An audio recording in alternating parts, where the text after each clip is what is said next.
cannot win without him playing that middle linebacker. I mean, he's been in the Pro Bowl the last 6 years, so the Bears need to do something to make this guy happy, or this is going to be a long season in Chicago. The Dallas Cowboys is on this list as well. Dallas, has a lot of offensive weapons, but for some crazy reason, they're just getting rid of every veteran player they've ever had. I mean, this week getting rid of Garrod, the center who was a Pro Bowler last year, to me makes absolutely no sense. He's been your best offensive lineman and you get rid of him. Their defense, well, their secondary right now is absolutely depleted. It's just as bad as the New York Giants is. I think the only difference between the Giants and the Cowboys really is experience. I mean, the Giants' backfield in terms of, Jacobs and Bradshaw, I think have more experience than Felix Jones, and therefore that's why I put the Giants in this over the Cowboys, and also because it's my show. But Romo's coming off an injury season. He got injured playing against the Giants. The Cowboys' offensive line is going to be a work in progress. It's young. Jerry Jones just better have some patience. We'll see if he does. The Kansas City Chiefs impressed everyone last year with their ability to run the football. They ran it down everyone's throat. And they won the division despite losing both their games to the Raiders. Now this season, the Chiefs can do some better things on defense because their defense is pretty quick and pretty good. But they still haven't gotten the guy, the go-to receiver who can stretch the field that they need. Even though Mr. Bo is very good, he's also very inconsistent. But the calling card for this team is running the football. And if they run it well, they tend to do well. But I don't think they're going to sneak up on people as they did last year. And I think they're going to take a huge step back. Not a huge step back, but a step back. But they will give some teams some tough games throughout the season. The Tampa Bay Buccaneers are the best kept secret in football. Their quarterback, Mr. Freeman, last year showed everyone that he has the ability that he had shown when he did the quarterback camp way back when before he was a star in college, that people thought he would be a superstar NFL player. It's his team. They have a good running game. They just need more experience, and they're going to get a lot of experience. They're going to be in every game. In fact, if you're a bettor or a gambler and you're betting football games, you stay away from all Tampa Bay games just because Tampa Bay is going to steal games from you, and Tampa Bay is going to stay in every game to the fourth quarter this season. They can do it all. They can run it, they can throw it, they can defend it. They're just young. So take advantage of the Buccaneers this season because next season, Tampa Bay will be the real deal. The Oakland Raiders, folks. That's right. The Oakland Raiders is on this list of teams that are just as good as a lot of teams in this league. They just fall one step behind. I think the Raiders on offense is very, very dangerous. I think their running game is absolutely scary. I think if Jason Campbell doesn't turn the football over, the Raiders will be tough to beat.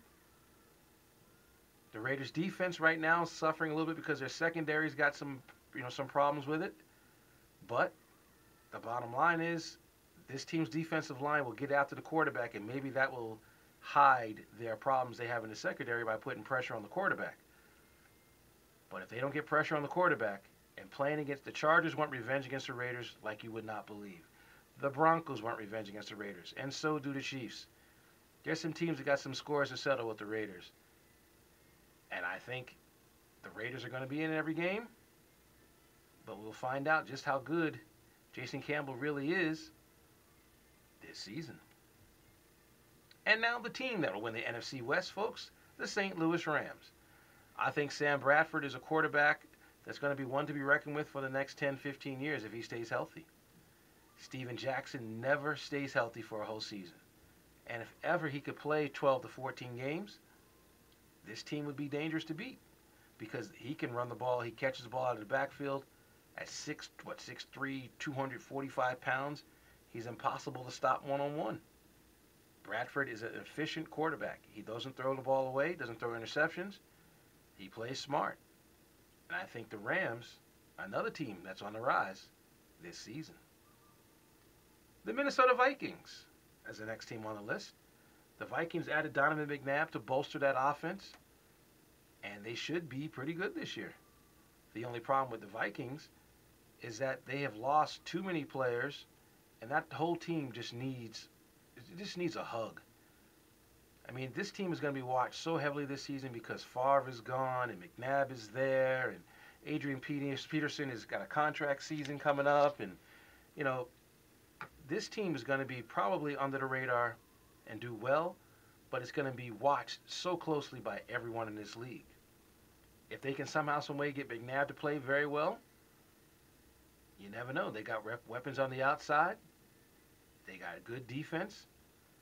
But they play in the same division with the Packers and the Bears, who might have a little bit better talent than the Purple People Eaters. The Miami Dolphins, folks. The Miami Dolphins just have one glaring weakness, and that's the quarterback position. Chad Henne is young, and he's not a weak player. He's not a bad player. He's just a young player. He's just learning how to play the game. And as he develops, the Dolphins will develop. Reggie Bush thinks that he is ready to take on the load as a full-time running back. Personally, you know, I'm still waiting to see it. I mean, at USC, yeah, he had a lot of big games, but he never was the guy.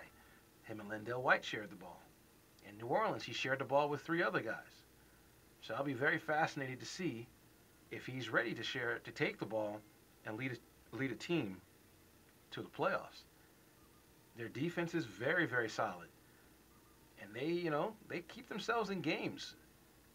So 8-8 is a good record for this team. They will steal a game from the Patriots and the Jets, as they always do. If Chad Henne plays better, you never know. And now a few surprise teams. I think the Detroit Lions are poised this season to do some things. Matthew Stafford is tough as nails, but unfortunately, he gets knocked on his butt so many times and he's often injured that people are starting to question his toughness. But I think the fact that he wants to get up and wants to keep trying to play shows that he's not going to give up until he ever gets it right. And if he ever could play 14 to 16 games in a season, who knows what the Lions could be with that offense and with Mr. Johnson on the outside. I mean, they have the players, and their defensive line is going to be absolutely scary. When Mr. Fairley comes back from injury, with him and Sue, you're not going to even think about running against this team. Good luck, NFC North. This team this year, it's like Tampa Bay. They're going to be improved. They're going to be, in every game. Enjoy them now, because next year they're going to be beasts. The Arizona Cardinals. Arizona has the ability to beat anybody in the league. Kevin Cobb has shown that he can throw the football anywhere and throw the ball accurately and throw the ball long. But Arizona's biggest problem is on their defense. Their defense took a lot of hits in this offseason, and I think that they are not as good as they could have been. Offensively last year, they had good running back. Beanie Wells played pretty well for them. They have Larry Fitzgerald, who many people think is the best. I think Johnson's better. But, they have what it takes to score with anybody. Question is, can you stop anybody? In that division, 8-8, would win the division. Last year, 7-9 won it and put that team in the postseason, which won a game. So, don't sleep on the Cardinals. Again, another team that if you're betting totals, absolutely, Arizona's a team you want to take. But if you're betting spreads, stay away from the Cardinals because they're going to have wild, crazy games where in the fourth quarter they make comebacks and they're going to give you headaches. And we'll be back to talk about the ugly teams in the National Football League on 89.7 KLAS FM.